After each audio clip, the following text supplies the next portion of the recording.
Hello everyone, welcome to DR Academic class 12 chapter 5.1 question number 5 है क्या fx is equal to x यदि x is less than equal to 1 और 5 यदि x is greater than 1 द्वारा परिभाषित फलन f x बराबर 0, x बराबर 1 तथा x बराबर 2 पर संतत है। ठीक है, देखिए आपको इसमें एक फंक्शन दिया हुआ है, इसमें एक तो वैल्यू दी हुई है कि यदि x की वैल्यू एक या एक से छोटी होगी तो हमारे पास x आएगा और अगर x की वैल्यू एक से बड़ी होगी तो वो हमारे पास 5 आएगा। ठीक है ना, इस फंक्शन में आपको x बराबर 0, 1 और 2 पर इसे मतलब सिद्ध करना है कि ये संतत है। ठीक है, आपको ये निकालना है। तो देखिए इसका सॉल्यूशन करते हैं।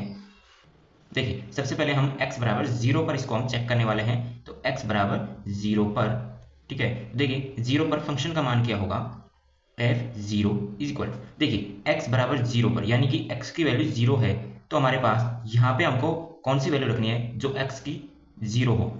देखिए यहाँ पे x है वो 1 या 1 से छोटा है, यानी कि 1 से छोटा मतलब 0 हो सकता है, यानी कि x हो गया। तो x की जगह पर हमारे पास 0 है, तो हमारे पास जो x बराबर 0 पर फंक्शन का मान है वो 0 आ गया है। अब हम निकालते हैं इसमें LHL, ठीक है ना, यानी कि बायां पक्ष। तो देखिए LHL ये हो जाएगा limit x tends to 0 negative, ठीक है ना, 0 नेगेटिव fx, ये हो जाएगा limit x tends to 0 negative fx की वैल्यू हम कौन सी रखेंगे, यानी कि 0 में से कुछ भी माइनस हो रहा है, यानी कि 0 से भी छोटी वैल्यू है, मतलब x की वो वैल्यू जो 0 या 0 से भी छोटी है मतलब कि, ठीक है। तो देखिए यहाँ पे वही आ जाएगा हमारे पास x, यानी कि ये है हमारे पास 1 या 1 से छोटी, यानी कि x आ जाएगा। तो ये हमने x रख दिया। अब हमको इसकी वैल्यू रखनी है, तो ये आ जाएगा limit x tends to 0 negative 0 minus h, ठीक है, तो ये आ जाएगा हमारे पास 0, ठीक है, यानी कि LHL हमारे पास 0 आ गया है। अब हम निकालेंगे RHL। तो देखिए RHL हो जाएगा limit x tends to 0 positive fx, ये हो जाएगा limit x tends to 0 positive, 0 positive यानी 0 प्लस, यानी कि 0 में थोड़ी सी वैल्यू प्लस हो रखी है, मतलब 0 से थोड़ी सी बड़ी है, मतलब है तो 0 लेकिन थोड़ा सा बड़ा है, तो मतलब x की वैल्यू 1 या 1 से छोटी हो जाएगी, यानी x हो जाएगी, तो ये हमारे पास x आ जाएगा।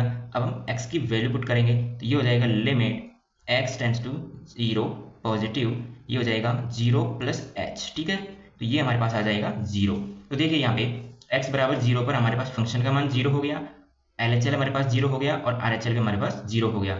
तो हम यहाँ पे लिख सकते हैं f0 is equal to LHL, ठीक है, और बराबर में RHL। तो यहाँ पे लिख सकते हैं अतः fx x बराबर 0 पर संतत है, ठीक है, तो ये हमारा आंसर हो जाएगा। अब हम निकालेंगे यहाँ पे x बराबर 1 पर, ठीक है, चलिए इसे भी निकालते हैं। हम यहाँ पे करेंगे x बराबर 1 पर,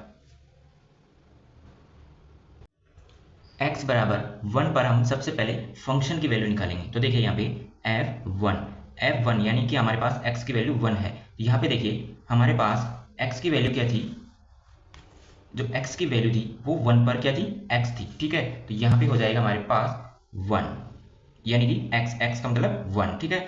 अब निकालेंगे हम LHL। तो देखिए LHL में क्या हो जाएगा limit x tends to 1 negative fx, ठीक है, तो देखिए limit x tends to 1 negative fx की वैल्यू रखेंगे, वो क्या हो जाएगी 1 में से कुछ माइनस हो रहा है, ठीक है ना, यानी कि 1 से छोटी है, तो वही हमारे पास x आ जाएगा, ये हो जाएगा x। तो ये हो जाएगा limit x tends to 1 negative, अब हम x की वैल्यू रखेंगे तो ये हो जाएगा 1 माइनस h, ठीक है। अब हम यहाँ पे h की वैल्यू 0 रख देंगे तो ये हमारे पास हो जाएगा 1, ठीक है। नेक्स्ट हम यहाँ पे RHL निकालेंगे। RHL आ जाएगा limit x tends to 1 positive fx, ठीक है, तो ये हो जाएगा limit x tends to 1 positive. तो देखिए यहाँ पे 1 में थोड़ा सा प्लस हो रहा है, ठीक है ना, यानी कि 1 से बड़ा है, तो 1 से बड़ा होने पर हमारे पास वैल्यू देखिए x की वैल्यू 1 से बड़ी है, यानी कि हमारे पास 5 है, ठीक है, तो हम यहाँ पे लिखेंगे 5, तो ये हो जाएगा हमारे पास 5, ठीक है। अब देखिए यहाँ पे हमारे पास x बराबर 1 पर हमने जब चेक किया तो यहाँ पे हमारे पास फंक्शन की वैल्यू 1 पर क्या आई 1, LHL आया हमारे पास 1, लेकिन RHL हमारे पास 5 आ गया, यानी कि ये तीनों इक्वल नहीं है। तो यहाँ पे लिख सकते हैं fx is not equal LHL, sorry equal, यहाँ पे इक्वल आ जाएगा, यहाँ पे नॉट इक्वल RHL हो जाएगा। ठीक है, तो यहाँ पे लिख सकते हैं अतः fx x बराबर 1 पर संतत नहीं है, संतत नहीं है। ठीक है, अब चेक करते हैं हम x बराबर 2 पर। ठीक है, तो चलिए उसे भी हम कर लेते हैं। तो यहाँ पे हो जाएगा x बराबर 2 पर। तो देखिए x बराबर 2 पर सबसे पहले हम फंक्शन की वैल्यू निकालेंगे। तो f2 ये हो जाएगा हमारे पास। देखिए f2 यानी कि x की वैल्यू 2 है, यानी कि जो 1 है 1 से बड़ी है, यानी कि 5 है। तो देखिए यहाँ पे हो जाएगा हमारे पास 5। ठीक है, अब निकालेंगे LHL।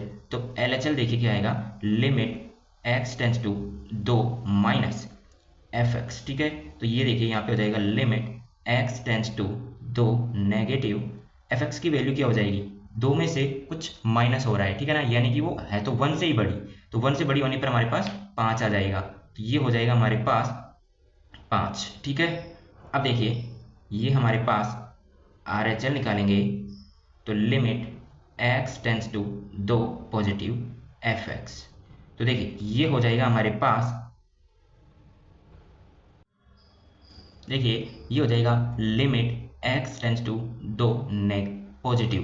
तो देखिए 2 पॉजिटिव यानी कि 2 में कुछ ऐड हो रहा है, यानी कि 2 से बड़ा है, तो मतलब 1 से बड़ा ही आएगा। ठीक है ना, तो ये हो जाएगा 5। तो ये हो जाएगा हमारे पास 5। तो देखिए हमारे पास यहाँ पे x बराबर 2 पर जब हमने चेक किया तो जो फंक्शन की वैल्यू है वो भी हमारे पास 5 आया, LHL हमारे पास 5 आया और RHL भी हमारे पास 5 आया। इसका मतलब है कि fx is equal to LHL equal RHL। ठीक है, यहाँ पे लिख सकते हैं अतः fx x बराबर 2 पर संतत है।